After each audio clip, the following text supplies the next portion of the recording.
Dear students, in today's lecture we will learn about isotopes and their uses. So let's get started. Isotopes. सबसे पहले अगर इसको आप देखो पीरियोडिक टेबल, ठीक है। अगर पीरियोडिक टेबल में आप देखो तो एक ही हाइड्रोजन लिखा हुआ है, ठीक है। यहाँ पे देखो hydrogen, lithium, beryllium, sodium, chlorine, carbon, oxygen, ये देखो एक एक लिखे हुए हैं। और अगर जिस तरह पिछले लेक्चर्स में देखा है कि ये जो ऊपर दिया हुआ है इसका एटॉमिक नंबर या क्या कह सकते हैं प्रोटॉन नंबर। और previously you have learn that proton number is equal to number of electron in an atom, यानी कि प्रोटॉन जितने होंगे उतने ही उस इलेक्ट्रॉन में उस एटम में उतने ही इलेक्ट्रॉन्स होंगे, ठीक हो गया। और न्यूट्रॉन जो है वो उतने भी हो सकते हैं और उससे ज़्यादा भी हो सकते हैं, ठीक है, या नहीं भी हो सकता। इसी चीज़ को अब हमने अंडरस्टैंड करना है कि न्यूट्रॉन कितने हैं, है अगर हैं तो कितने हैं, क्या इक्वलेंट हैं या उससे प्रोटॉन से ज़्यादा हैं, ठीक है। तो यहाँ पे सबसे पहले हम देखते हैं, अगर ये देखो तो यहाँ पे हाइड्रोजन 3 तरह के बताए हुए हैं, हाइड्रोजन 1, हाइड्रोजन 2, हाइड्रोजन 3। डन। अब हाइड्रोजन 1 को सबसे पहले देखते हैं। ये जो ब्लू है ये इलेक्ट्रॉन है और ग्रीन वाला न्यूट्रॉन और पर्पल वाला प्रोटॉन। ये जस्ट उन्होंने कलर किया हुआ है, ऐसा नहीं है कि आपने हमेशा इन्हीं को, उन्होंने जस्ट इसको डिफ्रेंशिएट किया हुआ है। अच्छा, अगर हम हाइड्रोजन 1 को देखें तो इसके अंदर एक इलेक्ट्रॉन है, ये देखो ज़रा, एक इलेक्ट्रॉन।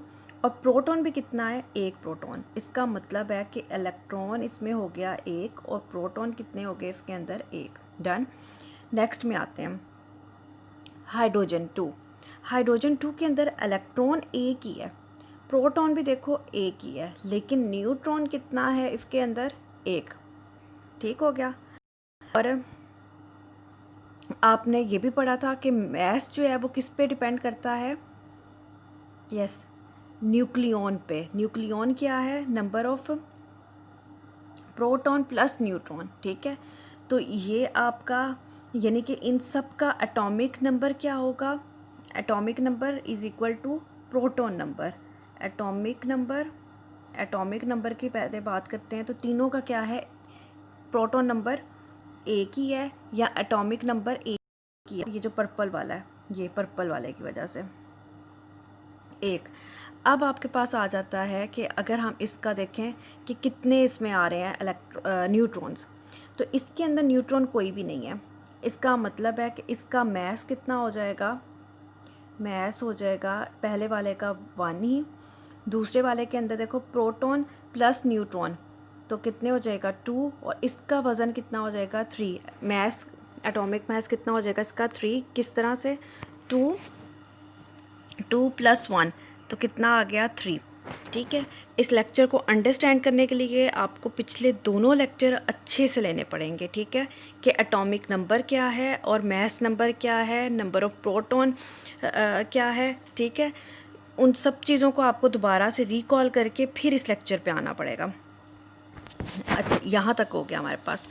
अब क्या है, अभी जो मैंने आपको दिखाया आपका पीरियोडिक टेबल के अंदर देखो सिर्फ और सिर्फ हाइड्रोजन 1, यानी कि ऐसा, यानी कि हाइड्रोजन 1, और एक्चुअल में ये एक बॉक्स है, इसके अंदर 3 बॉक्स और भी हैं, ठीक है। लेकिन हम इस पीरियोडिक टेबल के अंदर किसको रिप्रेजेंट करते हैं, उसको रिप्रेजेंट करते हैं जो हमारे यूनिवर्स में अबंडेंट है, ठीक है, सबसे ज़्यादा। तो यूनिवर्स में सबसे ज़्यादा अबंडेंट ये वाला एग्जिस्ट करता है, ठीक है, इसकी प्रेजेंस ज़्यादा है as compare to hydrogen 2 and hydrogen 3। और आपका पीरियोडिक टेबल सिर्फ किसको रिप्रेजेंट कर रहा है, एटॉमिक नंबर को रिप्रेजेंट कर रहा है, ना कि उसके मैस को, ठीक हो गया। तो पहले पीरियोडिक टेबल को अरेंज किया गया था एटॉमिक मैसेस की बेसिस पे, तो एटॉमिक मैसेस की बेसिस पे बहुत कॉम्प्लेक्स हो गया था। क्यों, क्योंकि अगर मैसेस की बेसिस पे करेंगे तो मैसेज कितने आ जाएंगे, हाइड्रोजन 1, 2, 3, ये तीनों तरह के मैसेज आ जाएंगे। तो इसलिए इसको सिंप्लीफाई करने के लिए सिर्फ और सिर्फ किसकी बेसिस पे इसको बनाया गया प्रोडक्ट टेबल को, एटॉमिक नंबर की बेसिस पे। और atomic number is equal to number of protons, तो इसमें क्या है, they are similar except that hydrogen 1 has no neutron, ठीक है। ये आपका ऐसा एटम है जिसमें कोई न्यूट्रॉन नहीं होता। आपसे जनरली क्वेश्चन भी पूछा जा सकता है कि क्या कोई ऐसा एटम एग्जिस्ट करता है जिसमें कोई भी न्यूट्रॉन ना हो। तो यस, हाइड्रोजन 1 जो है इसमें कोई भी न्यूट्रॉन एग्जिस्ट नहीं करता, कोई भी न्यूट्रॉन नहीं है। हाइड्रोजन 2, इसके अंदर कितने हैं, एक प्रोटॉन और एक न्यूट्रॉन। हाइड्रोजन 3 के अंदर एक न्यूट्रॉन और दो प्रोटॉन, सॉरी एक प्रोटॉन और दो न्यूट्रॉन, ठीक हो गया। ग्रीन वाले आपको क्या बता रहे हैं, न्यूट्रॉन, दो न्यूट्रॉन है। अब यहाँ पे एक और चीज़ बड़ी इम्पॉर्टेंट है, वो ये है कि देखो कि इलेक्ट्रॉन और प्रोटॉन इक्वलेंट ही ले हैं। यहाँ पे भी एक इलेक्ट्रॉन था और एक ही प्रोटॉन था, यहाँ पे भी एक इलेक्ट्रॉन और एक ही प्रोटॉन, यहाँ पे भी एक इलेक्ट्रॉन और एक ही प्रोटॉन। अब ऐसा क्यों था, क्योंकि इसको इलेक्ट्रिकली क्या रखना है, न्यूट्रल रखना है। अगर प्रोटॉन के नंबर ज़्यादा हो जाते तो फिर क्या होता, चार्ज अनबैलेंस हो जाता, यानी कि वो पॉजिटिवली चार्ज हो जाता, और पॉजिटिवली चार्ज हो या नेगेटिवली चार्ज हो चीज़ हो, वो एटम नहीं रहती, ठीक है, वो आयन बन जाती है। तो ये याद रखना है कि इलेक्ट्रॉन और प्रोटॉन बराबर होने चाहिए। ये आपकी जो डायग्राम है ये आपके एनुअल एग्ज़ाम्स में बहुत आती है कि आपको ये ड्रॉ करना होता है, ठीक है। आपको उसके अंदर इलेक्ट्रॉन, प्रोटॉन और न्यूट्रॉन ये प्लेस करके दिखाने होते हैं। Done. They are similar except that hydrogen 1 has no electron, no neutron, hydrogen 2 has one neutron and hydrogen 3 has 2 neutron. These hydrogen atoms are called known as isotopes. इस तरह के जो एटम्स होते हैं उनको आइसोटोप्स कहा जाता है। आइसोटोप की जो एग्जैक्ट डेफिनेशन है वो क्या है, which have same atomic number but different mass number. Simple सी आइसोटोप्स की क्या है definition, atoms which have same atomic number क्यों सेम होगा, क्योंकि उनके प्रोटॉन क्या हैं, सेम, लेकिन उनके चूँकि न्यूट्रॉन डिफरेंट हैं इसलिए उनका मास क्या हो जाता है, मास नंबर जो है उसका उनका डिफरेंट हो जाता है। तो सिंपल इसकी डेफिनेशन मैं फिर से रिपीट कर रही हूँ, ऐसे एटम्स जिनका प्रोटॉन तो सेम होते हैं लेकिन न्यूट्रॉन क्या हो जाते हैं, डिफरेंट, ठीक है। न्यूट्रॉन इसमें अब हाइड्रोजन 1 सिर्फ ऐसा एटम है जिसमें कोई भी न्यूट्रॉन एग्जिस्ट नहीं करता। नेक्स्ट आपके पास आ जाता है what are isotopes. Isotopes are atoms, ठीक है, ये याद रखना, ये एटम्स हैं और किसके, सेम एलिमेंट के, ठीक है। अभी हमने हाइड्रोजन की बात की तो हाइड्रोजन एलिमेंट सेम रहेगा लेकिन उसके एटम्स क्या हैं, डिफरेंट, ठीक हो गया, उसके एटम्स क्या हैं, डिफरेंट। और ये हम लोगों ने जॉन डाल्टन्स में पढ़ा था कि एटम्स क्या होते हैं, एक एलिमेंट के सेम होते हैं। वहाँ पे मैंने कहा था कि ये पॉइंट जो है इसका गलत साबित होगा, तो वही बात हुई कि ये जो है जॉन डाल्टन ने कहा था कि ये इसके सारे एटम सेम होते हैं, पर सारे एटम सेम नहीं होते, ठीक है। वो अलग बात है कि कोई एक एटम उसमें से ज़्यादा अबंडेंट होगा, ज़्यादा रिलेटिवली वो ज़्यादा एग्जिस्ट करेगा, ठीक है, लेकिन ऐसा नहीं कि वो सारे एटम सेम होते हैं, एटम्स उसके डिफरेंट भी हो सकते हैं, ठीक है। जैसे कि in case of hydrogen element तो क्या है, हाइड्रोजन ही है लेकिन उसके एटम्स क्या हैं, different on the basis of neutron, क्योंकि न्यूट्रॉन उनके या तो है ही नहीं, या तो एक है या तो दो हैं या उससे ज़्यादा भी हो सकते हैं, ठीक है। तो न्यूट्रॉन की बेसिस के ऊपर उसका एटम्स जो हैं वो ज़्यादा हो जाते हैं। तो ये very important definition, isotopes are atoms, actual में एटम्स हैं और किसके, सेम एलिमेंट के with the same number of proton, सबके नंबर ऑफ प्रोटॉन सेम थे but different number of neutrons, लेकिन नंबर ऑफ न्यूट्रॉन्स क्या थे, डिफरेंट थे। Isotope of the same element have the same number of electron, isotope जो कि same element के हैं उनके एक तो प्रोटॉन भी सेम होंगे, उनका इलेक्ट्रॉन भी, या तो आप बेशक ये कह दो प्रोटॉन सेम है तो इट्स मीन डेफिनेटली उसके इलेक्ट्रॉन्स भी क्या होंगे उस एटम के अंदर, सेम ही होंगे। वाई, क्योंकि उसने इलेक्ट्रिकली क्या रहना है, न्यूट्रल रहना है, ठीक है। दोनों को पॉजिटिव और नेगेटिव, दोनों क्या होंगे, सेम। दस isotopes have the same proton number but different nucleon number. Nucleon number का दूसरा नाम क्या है, मैस नंबर, ठीक है। इसका मतलब है प्रोटॉन नंबर तो सेम है लेकिन डिफरेंट न्यूक्लियन नंबर है। न्यूक्लियन नंबर भी क्यों डिफरेंट हो रहा है, क्योंकि न्यूक्लियन नंबर आपने पढ़ा था सम था प्रोटॉन प्लस न्यूट्रॉन का, तो प्रोटॉन तो सेम रह रहे हैं लेकिन न्यूट्रॉन क्या हो रहे थे, different. Most elements that commonly occur are made up of isotopes. जो ज़्यादातर कॉमनली ऑकर करते हैं आपके इर्द गिर्द, आप देखते हो, ऑब्ज़र्व करते हो, फील करते हो या यूज़ करते हो, वो ऐसे ही एलिमेंट्स हैं जिनके आइसोटॉप्स हैं। For example chlorine. क्लोरीन जैसे कि यूज़ होता है स्विमिंग पूल्स में, ठीक है, ताकि वो किल कर सके बैक्टीरिया को। अब ये जो क्लोरीन यूज़ हो रहा है, या आपकी क्लोरीन इसमें भी यूज़ होती है, ये जो ब्लीच, ठीक है, आप एडवर्टीज़मेंट भी आ रही है आप ब्लीच यूज़ करें, कोरोना को किल करें, तो वो जो ब्लीच है आपकी उसमें भी क्लोरीन यूज़ हो रही है। इफ़ेक्टिव क्या चीज़ है उसमें, क्लोरीन है। तो अब यहाँ पे हम देखते हैं कि क्लोरीन का क्या है। इसके दो आइसोटॉप्स हैं। Sample of chlorine gas consist of, अब उसमें किस तरह से एग्जिस्ट कर रहे हैं, 75% क्लोरीन 35 एंड 25% क्लोरीन 37। अब देखो इस कन्फ्यूजन से बचने के लिए पीरियोडिक टेबल के अंदर जस्ट क्या किया हुआ है, उसका एटॉमिक नंबर दिया हुआ है। अब हम बार दो जगह तो नहीं इसके लिए दे सकते वरना तो बहुत लंबा पीरियोडिक टेबल हो जाएगा, तो सिंपल इसको सिंप्लीफाई किया हुआ है on the basis of proton number, nucleon number पे नहीं। और यहाँ पे आपके क्या शो किए हुए हैं, ये nucleon number. The simplified atomic structure of the isotopes are shown in figure. A few elements, however, do not have isotopes. कुछ ऐसे एलिमेंट्स हैं जिनके आइसोटॉप्स नहीं है। For example all atoms of fluorine contain 10 neutron and 9 proton. Fluorine ऐसा है जिसका कोई भी आइसोटॉप नहीं है। नेक्स्ट आपके पास आ जाता है isotopes have the same chemical properties. एक और वजह कि पीरियोडिक टेबल को आपको ऑर्गेनाइज किया हुआ है on the basis of proton number, क्यों, क्योंकि उनकी सेम केमिकल प्रॉपर्टीज़ होती हैं। अब सेम केमिकल प्रॉपर्टीज़ कैसे हो गई, क्योंकि केमिकल प्रॉपर्टीज़ डिपेंड करती हैं इलेक्ट्रॉन पे, ठीक है। अब जब पूरी केमिस्ट्री के अंदर आप जब रिएक्शंस भी करोगे तो आपका होगा कि इलेक्ट्रॉन का ट्रांसफ़र हो रहा है, ठीक है, इलेक्ट्रॉन का ट्रांसफ़र हो रहा है, बॉन्ड बन रहा है, इलेक्ट्रॉन की शेयरिंग हो रही है। यानी कि पूरी केमिस्ट्री में जो हम बात करेंगे वो किसकी करेंगे, इलेक्ट्रॉन की शेयरिंग, इलेक्ट्रॉन का ट्रांसफ़र, बॉन्ड मेकिंग में कौन काम कर रहा है, इलेक्ट्रॉन काम कर रहा है। तो चूँकि इनके नंबर ऑफ़ इलेक्ट्रॉन्स तो सेम रहते हैं, आल्दो इनके न्यूट्रॉन डिफरेंट हो जाते हैं लेकिन इलेक्ट्रॉन क्या रहते हैं, सेम। और चूंकि इनकी केमिकल प्रॉपर्टीज़ इनके इलेक्ट्रॉन पे डिपेंड करती है, इसलिए सिंपल सी बात है कि वो पीरियोडिक टेबल अरेंज किया जा सकता है on the basis of proton number, क्योंकि proton number is exactly equivalent to its number of electrons. Isotope have the same chemical properties but slightly different physical properties, लेकिन थोड़ी सी इनकी फ़िज़िकल प्रॉपर्टीज़ डिफ़र करती हैं। अब फिज़िकल प्रॉपर्टीज़ क्यों differ कर रही हैं, ज़ाहिर सी बात है, उनका मैस नंबर इंक्रीज़ हो रहा है तो फिज़िकल प्रॉपर्टीज़ थोड़ी बहुत क्या करेंगी, चेंज करेंगी, माइनर सी चेंज होंगी। और फिज़िकल प्रॉपर्टी में क्या आ जाता है, डेंसिटी आ जाता है, मेल्टिंग पॉइंट आ जाता है।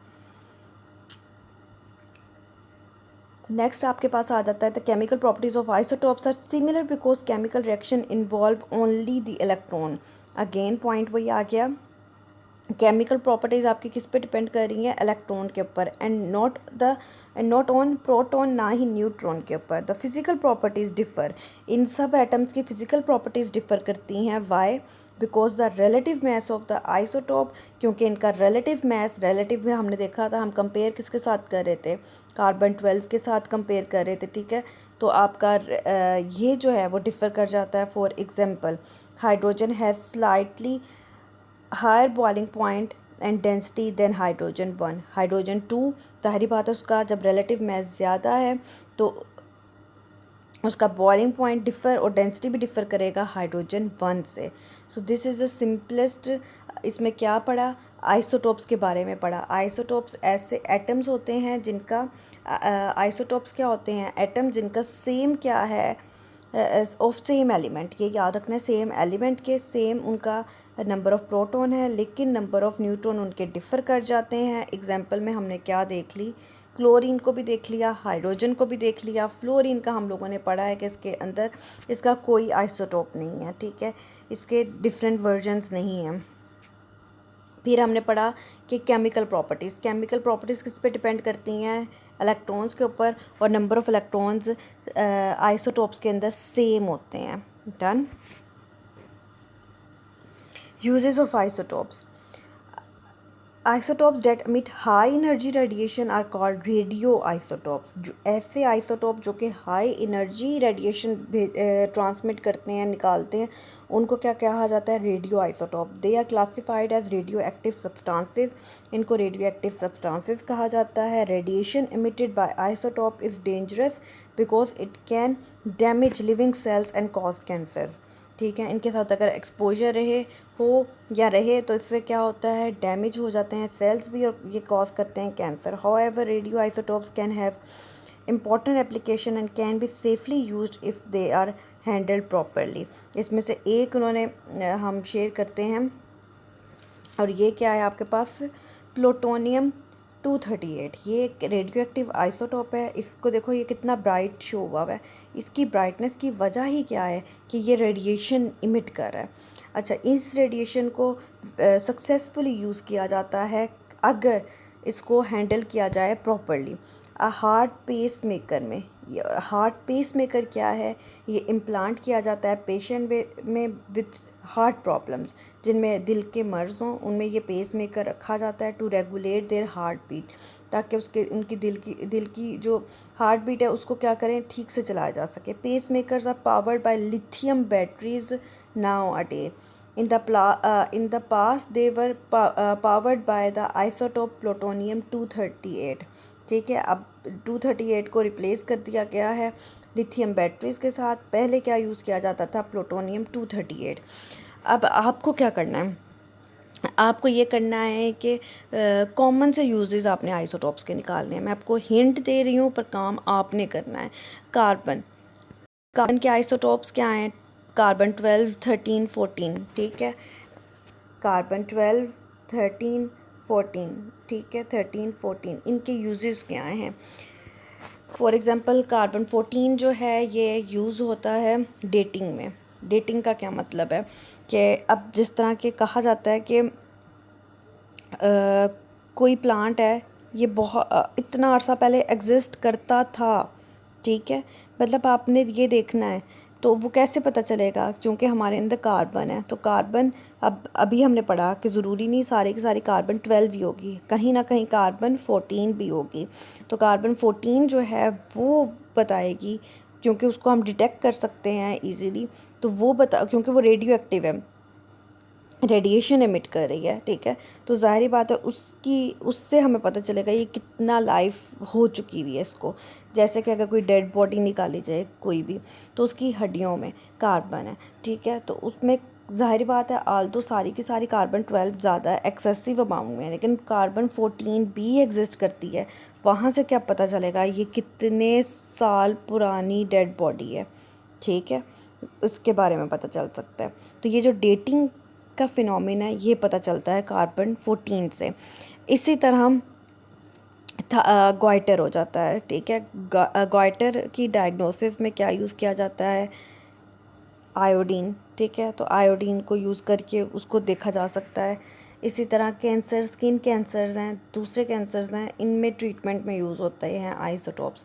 तो आपने एक इसकी छोटी सी एक समरी सी जस्ट लिखनी है, डिफरेंट आइसोटोप्स की डिफरेंट यूजेस, ठीक है, और कॉमन से आइसोटोप्स निकालने हैं। Otherwise there are number of isotopes and number of uses.